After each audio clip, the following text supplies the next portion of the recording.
6 feet, 9 inches, 206 centimeters.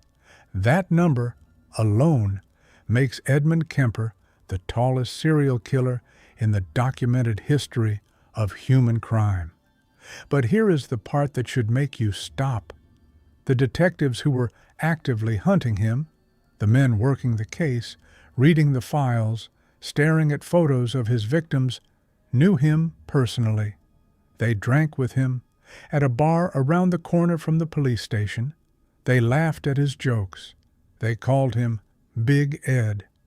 At his peak, Edmund Kemper stood 6 feet 9, weighed nearly 300 pounds, and possessed an IQ of 145, placing him in the top 1% of human intelligence. He had already killed twice before the age of 16. He had spent 5 years inside a maximum security psychiatric facility, studied the psychologists around him, memorized the answers to 28 standard psychological tests, and walked out the door at 21 years old with a clean bill of mental health. He then went on to kill 8 more people. A traffic officer stopped him on a dark road with 2 bodies in his trunk, wrote him a ticket for a broken taillight, and let him drive away. This is not a story about a monster that was hard to catch. This is a story about a system that handed him every opportunity, and a man who was completely invisible, not because he was small or quiet or forgettable, but because at 6'9", smiling at you across a bar, he looked exactly like someone you had nothing to fear. His name was Edmund Emil Kemper III, and this is the complete story of how he did it. Edmund Emil Kemper III was born on December 18, 1948, in Burbank, California. He weighed 13 pounds at birth. By the age of 4, he was already a full head taller than every other child his age. He was physically unusual from the very beginning, a fact that would define how the world saw him and how he saw the world. His father, Edmund Kemper Jr., was a World War II veteran who had worked testing nuclear weapons at the Pacific Proving Grounds before settling into a job as an electrician. Later in life, Edmund Jr. would describe his ex-wife, Edmund's mother, using a specific comparison. He said that suicide missions during wartime and nuclear bomb testing were, quote, nothing compared to living with Clarnell. He said she affected him more than 396 days and nights of fighting on the front. That was Edmund Kemper's mother. Clarnell Elizabeth Kemper was an alcoholic with violent outbursts and a particular cruelty directed at her son. She beat him with a heavy belt and buckle, telling him not to scream because the neighbors would think she was hitting him. She called him dumb, stupid, a mama's boy, a sissy, a weirdo. She told him repeatedly that no woman would ever love him. She also told him that he reminded her of his father, and meant it as an insult. When Kemper was 10 years old, Clarnell forced him to move out of his bedroom and sleep in the basement. She locked the door from the outside. Her reason, given to his sisters, she was afraid of what he might do to them. He was 10 years old. Years later, Kemper described growing up in that house in simple terms. He said his mother had hated him from the moment he existed. Forensic psychologists who studied his case would later point to Clarnell as the central figure in understanding everything that followed, not as an excuse, but as a cause. The FBI's own behavioral analysis confirmed that his murders were, in their words, impulsive, emotionally charged, and reactive, driven by rage that had been building since childhood. The warning signs came early and were impossible to miss for anyone who was looking. At age 10, Kemper buried one of the family cats alive in the backyard, then dug it up, then decapitated it and mounted its head on a spike. He later admitted that he felt pleasure not from the act itself, but from successfully lying to his family about it afterward. At 13, he killed a second cat with a kitchen knife, one that he believed favored his younger sister over him. He kept pieces of the body in his closet. He also invented games, one he called gas chamber, one he called electric chair. He would ask his younger sister to tie him up, pretend to pull a lever, and he would writhe on the floor, acting out his own execution. His sister participated without understanding what she was participating in. When his elder sister once teased him about having a crush on a teacher, Kemper said, "If I kiss her, I'd have to kill her first." He was a child when he said it. He meant it. He also admitted, years later, that he would regularly sneak out of the house at night armed with his father's bayonet and go stand outside his second-grade teacher's window to watch her through the glass. By the time Edmund Kemper was a teenager, the violence in his mind was already structured, already practiced, already looking for somewhere to go. At 14, Kemper ran away from his mother's house to find his father in Van Nuys, California.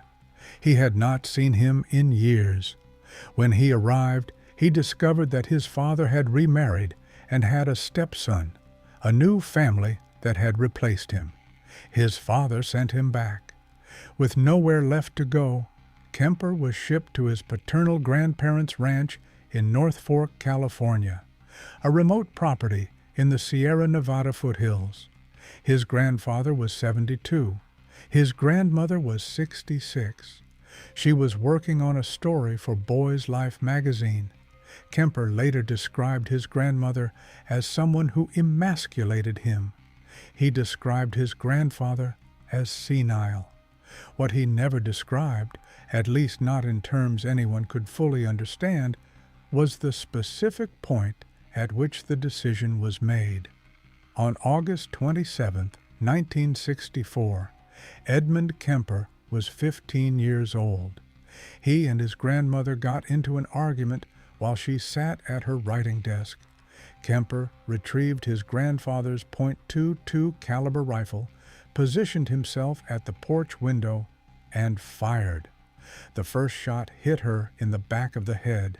He fired 2 more rounds into her back. He then went to the kitchen, took a butcher knife, dragged her body into the bedroom, and stabbed her multiple times. When his grandfather's car pulled into the driveway, Kemper waited on the porch. He shot the old man in the head before he reached the door. He dragged the body into the garage. Then he called his mother. She told him to call the police. He did. When investigators arrived and asked him why he had done it, Edmund Kemper gave an answer that would be quoted in criminal psychology textbooks for the next 50 years. He said, "I just wanted to see what it felt like to kill Grandma." He was 15. He weighed over 200 pounds. He stood well above 6 feet, and he had just described homicide the way most teenagers describe skipping class. The court declared Kemper psychotic. Diagnosis: paranoid schizophrenia. He was sent to Atascadero State Hospital, one of the largest maximum security forensic psychiatric facilities in the United States, located in San Luis Obispo County, California. What happened inside Atascadero over the next 5 years is one of the most consequential failures in the history of American forensic psychiatry. Kemper did not resist treatment. He embraced it strategically. He was, by every account, a model patient. Staff described him as hard-working, intelligent, and unusually cooperative. He was so trusted that hospital authorities eventually trained him to administer psychiatric tests to other inmates. This gave him direct access to the testing materials, the scoring rubrics, and the psychological frameworks that the institution used to evaluate dangerousness. He memorized them. During a later interview, Kemper admitted his method directly. "I hid it from them. They can't see inside your head." He concealed his violent fantasies because, as he put it, "I would never have got out if I had told psychiatrists I was having fantasies of sex with dead bodies, and in some cases, eating them." His IQ was tested twice at Atascadero. The first test scored him at 136. The second scored him at 145, the level classified as genius range intelligence. By 1969, several staff members at the hospital had raised concerns about releasing him. Their objections were overruled. On December 18, 1969, his 21st birthday, Edmund Kemper was declared rehabilitated and released into his mother's care. One of the psychiatrists who signed off on the decision later acknowledged, with some understatement, that most of this work is a matter of an educated guess. The condition of his release: he had to live with Clarnell. Kemper moved back in with his mother, who was now working as an administrative assistant at the University of California, Santa Cruz campus. The relationship was, in his own words, immediately horrendous. He later described their arguments in detail. "My mother and I started right in on horrendous battles, just horrible battles, violent and vicious. I've never been in such a vicious verbal battle with anyone. It would go to fists with a man, but this was my mother." He said one of their worst arguments was over whether he should get his teeth cleaned. Kemper tried to build a normal life. He attended community college as required by his parole. He applied to join the California Highway Patrol, a career he genuinely wanted. His height disqualified him. At 6 feet 9 inches, he exceeded the physical requirements for the position. The very thing that made him impossible to overlook closed a door he had actually wanted. He got a job with the California Division of Highways in 1971. He saved money. He eventually moved out of his mother's apartment into a place in Alameda with a friend. But Clarnell followed him, calling constantly, showing up unannounced, making him feel that no matter where he went, he could not get away from her. He was also involved in a motorcycle accident and received a $15,000 settlement. With part of that money, he bought a 1969 Ford Galaxy. And then he began to drive. He noticed the number of young women hitchhiking on the roads around Santa Cruz. He began picking them up and letting them go. He would later say that he picked up approximately 150 hitchhikers during this period without incident. He called these early drives practice. He said he was waiting to feel what he described as his little zapples, the homicidal urges he was testing his own control over. He was also doing something else. He began storing plastic bags, blankets, knives, and handcuffs in his car. May 7th, 1972. Edmund Kemper is 23 years old. Mary Ann Pesce and Anita Lucchesa were both 18. They were students from Fresno State University, hitchhiking toward Stanford to visit friends. Kemper picked them up near Berkeley. He drove for over an hour, quietly changing direction without alarming them, navigating toward a remote wooded area near Alameda, territory he knew well from his work at the Highway Department. He restrained Pesce and secured Lucchesa separately. He killed them both. He placed both bodies in the trunk and drove home. Halfway there, a highway patrol officer pulled him over. Broken taillight. Kemper answered every question calmly. He was cooperative. He was 6 feet 9 and apparently had nothing to hide. The officer wrote the ticket and let him go. 2 victims were in the trunk. He returned to his apartment while his roommate was out. He disposed of the remains near Loma Prieta Mountain. Marianne Pesce's skull was found months later. Anita Lucchesa was never recovered. September 14, 1972.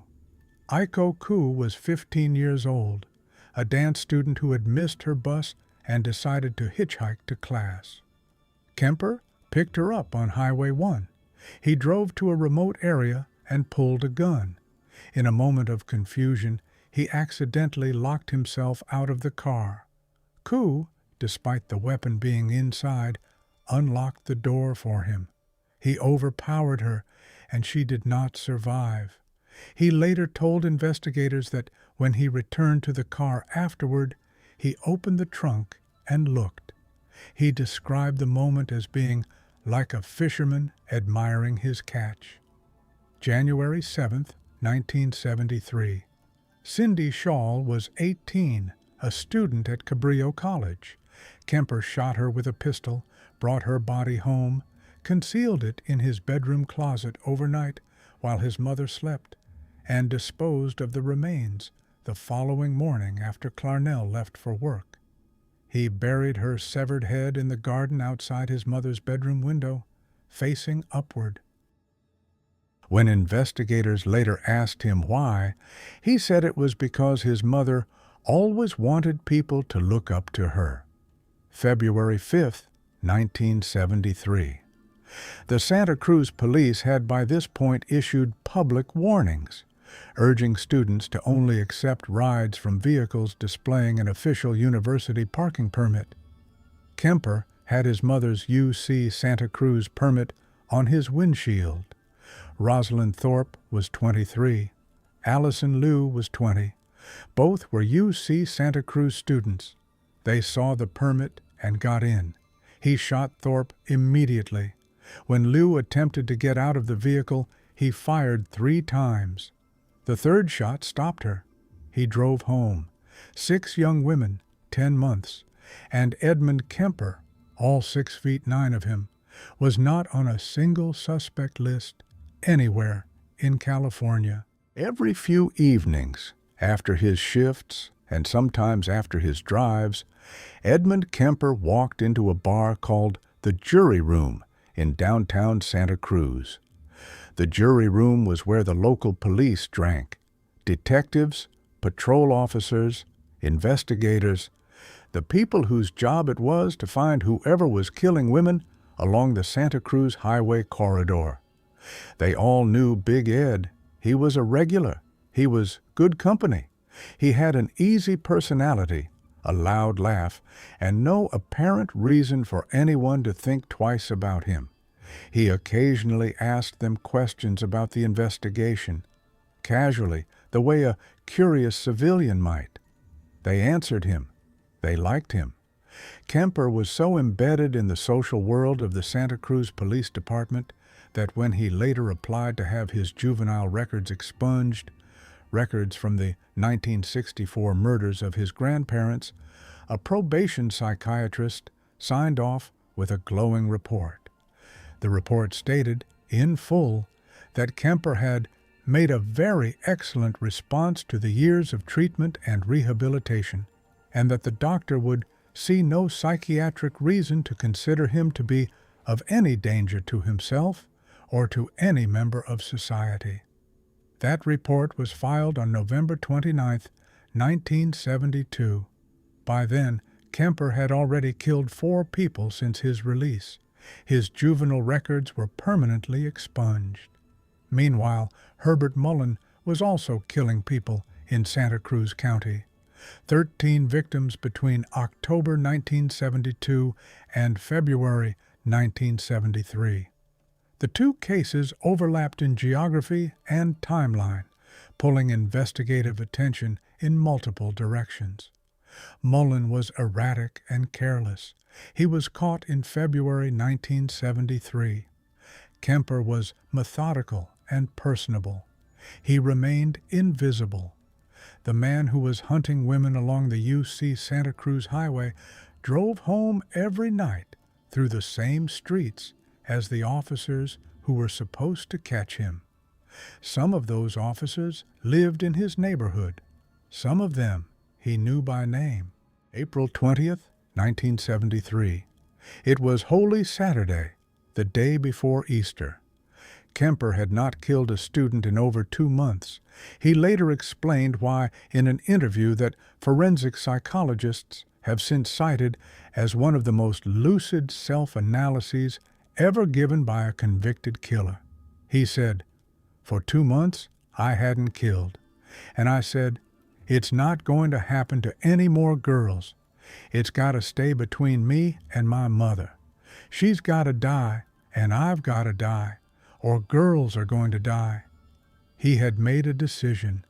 The displacement was over. Clarnell came home from a party late that night. She walked into Kemper's room, looked at him, and said, "I suppose you're going to want to sit up all night and talk now." He said good night. He waited for her to fall asleep. Then he went back. He killed his mother with a claw hammer while she slept. He then used a penknife to slit her throat. He decapitated her. He placed her head on a shelf, screamed at it for an hour, and threw darts at it. He cut out her tongue and her larynx and put them in the garbage disposal. The machine could not process the tough tissue of her vocal cords and ejected it back into the sink. Kemper looked at this and said, later, that seemed appropriate, as much as she'd bitched and screamed and yelled at me over so many years. He hid her body in a closet. Then he went to a bar. When he returned, he called his mother's best friend, 59-year-old Sally Hallett, and invited her over for a surprise dinner. When she arrived, he strangled her. He placed her body in a closet alongside Clarnell's. He cleaned up the apartment. He left a handwritten note for the police on the kitchen table. The note read, "Approximately 5:15 a.m. Saturday. No need for her to suffer any more at the hands of this horrible murderous butcher. It was quick, asleep, the way I wanted it. Not sloppy and incomplete, gents. Just a lack of time. I got things to do." Then he got into his car. He loaded it with 3 guns and hundreds of rounds of ammunition, believing he was about to become the target of a manhunt. He took caffeine pills to stay awake and drove over 1,000 miles nonstop east toward Colorado. He reached Pueblo, Colorado, and stopped. He turned on the radio. He listened for news about the murders. Nothing. The Santa Cruz Police Department had not yet discovered the bodies. No manhunt, no bulletin, nobody looking for him at all. Edmund Kemper found a payphone on the side of the road. He called the Santa Cruz Police Department and told the officer who answered that he was Edmund Kemper, that he had killed his mother and her friend, and that he was responsible for the murders of the 6 female students whose cases the department had been investigating for the past year. The officer did not believe him. Kemper waited. He called back hours later and asked to speak to an officer he personally knew, one of the men from the jury room. He told that officer the same thing. He gave details. He gave locations. He provided information that could only have come from the person who committed the crimes. He then told the officer where he was and said he would wait there to be arrested. On April 24th, 1973, law enforcement arrived in Pueblo, Colorado, and took Edmund Kemper into custody. He was 24 years old. He surrendered without incident. He was not on any suspect list. He was not under surveillance. He had not been questioned. He had walked into a police bar for nearly a year while the investigation was active, and nobody had ever looked at him twice. When asked, in a later interview, why he had turned himself in, Kemper said, "The original purpose was gone. It wasn't serving any physical or real or emotional purpose. It was just a pure waste of time. Emotionally, I couldn't handle it much longer. Toward the end there, I started feeling the folly of the whole damn thing, and at the point of near exhaustion, near collapse, I just said to hell with it and called it all off. Kemper was indicted on 8 counts of first-degree murder. His defense attorneys had no viable strategy beyond a plea of not guilty by reason of insanity. 3 court-appointed psychiatrists evaluated him and found him legally sane, a conclusion that Kemper himself seemed to agree with. He attempted suicide twice while in custody. Both attempts failed. His trial began on October 23, 1973. Kemper took the stand on November 1st. He testified that he had killed his victims because he wanted them for myself, like possessions. He attempted to argue insanity on the grounds that only someone with a fundamentally aberrant mind could have done what he did. He told the jury that 2 separate personalities inhabited his body, and that when the violent one took over, it was kind of like blacking out. Under questioning, he also admitted to cannibalism. He told the court that he had sliced flesh from the legs of his victims, cooked it in casseroles, and consumed it. He later recanted this statement. Whether it was true or a deliberate attempt to strengthen the insanity defense, no jury and no psychiatrist ever reached a definitive conclusion. The jury deliberated for 5 hours.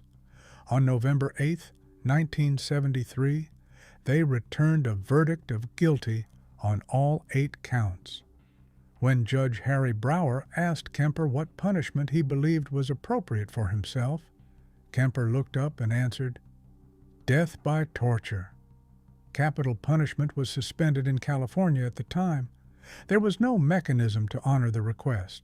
Instead, he received 8 concurrent life sentences and was transferred to the California Medical Facility in Vacaville, where he has been ever since. At Vacaville, Edmund Kemper adapted to institutional life with the same ease he had shown at Atascadero. He became a model prisoner. He worked as a therapy clerk. He helped coordinate inmate appointments with psychiatrists. He became an accomplished ceramics craftsman. He was trusted, cooperative, and, by every institutional metric, manageable. He was also placed in the same prison block as Herbert Mullen and Charles Manson. Kemper had little patience for Mullen, who was erratic and disruptive, singing at inappropriate times, bothering other inmates. Kemper described his management of Mullen with complete composure. He had a habit of singing and bothering people when somebody tried to watch TV, so I threw water on him to shut him up. Then, when he was a good boy, I'd give him peanuts. Herbie liked peanuts. That was effective because pretty soon he asked permission to sing. That's called behavior modification treatment. Mullen stood 5'9". Kemper was a foot taller and physically intimidating even in prison. He understood his own power, and he used it. In the late 1970s, FBI agents Robert Ressler and John Douglas from the Behavioral Science Unit at Quantico, Virginia, began visiting Kemper as part of a pioneering research program into the psychology of violent offenders. They needed to understand how serial killers thought, how they chose victims, how they maintained normal lives alongside their crimes, what drove them, and what they experienced. They needed to hear it directly from the people who had done it. Kemper was one of the most valuable interview subjects they ever found. He was articulate. He was self-aware. He could describe his own psychology in clinical terms while showing almost no emotional distress. Douglas later described him as among the brightest prison inmates he ever interviewed, with rare insight for a violent criminal. He said he personally liked Kemper, that he was friendly, open, sensitive, and had a good sense of humor. This is what makes Kemper uniquely disturbing. Not that he was monstrous in his demeanor, but that he was not. He was engaging. He was intelligent. He was someone you could find yourself genuinely liking across a table if you could forget what was underneath. During one of Ressler's visits, Kemper and the agent were left alone in an interview room. No guard, no functioning panic button. The shift had changed, and no one had come back yet. Kemper noticed. He leaned toward Ressler and said, "The guard isn't coming back. They're on change of shift. He's not going to be here for 30 minutes. In that time, I could snap your head and leave it on the table. I'd own the prison then. I killed an FBI agent." Then he paused. Just kidding. After that interview, the FBI changed its policy. Agents were no longer permitted to conduct solo interviews with convicted serial killers. They would henceforth always work in pairs. That rule has never been reversed. The insights Kemper provided became foundational to what is now known as criminal profiling, the behavioral analysis methodology that the BSU developed through the 1970s and 1980s, and that law enforcement agencies around the world use to this day.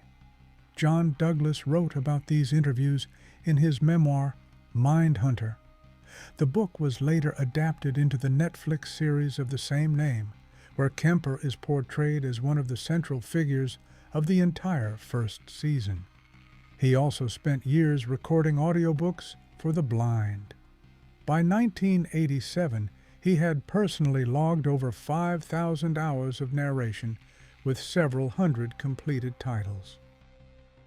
The same voice that calmly described the details of his crimes in federal interviews was read in novels, biographies, and educational texts to people who could not see. In 2015, Kemper suffered a stroke and was declared medically disabled.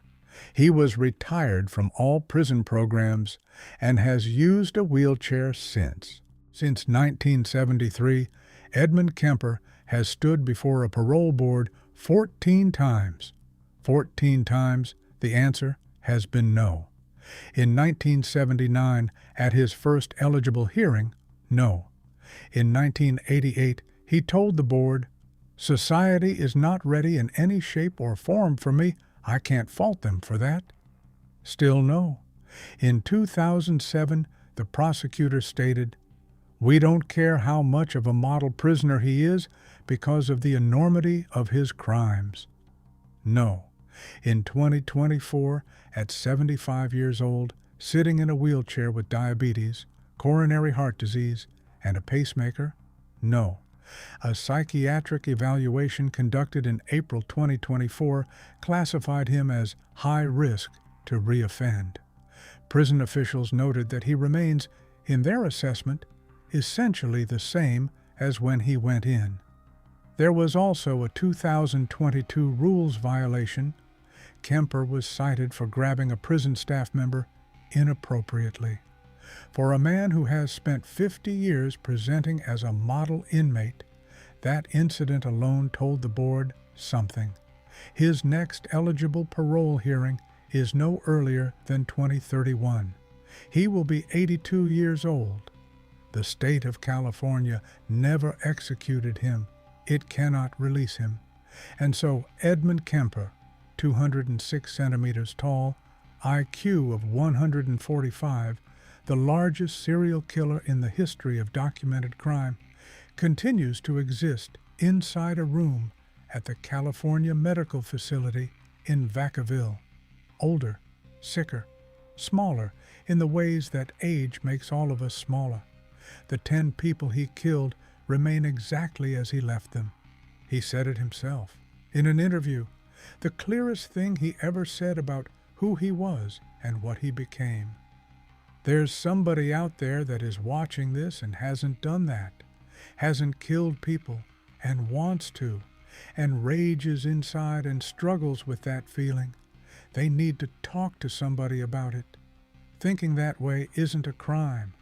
Doing it isn't just a crime. It's a horrible thing. It doesn't know when to quit, and it can't be stopped easily once it starts. He was talking about himself. He was also, he claimed, trying to warn someone else. Whether that is true, or whether it is one final act of the same manipulation that got him out of Atascadero in the first place, is something only he knows.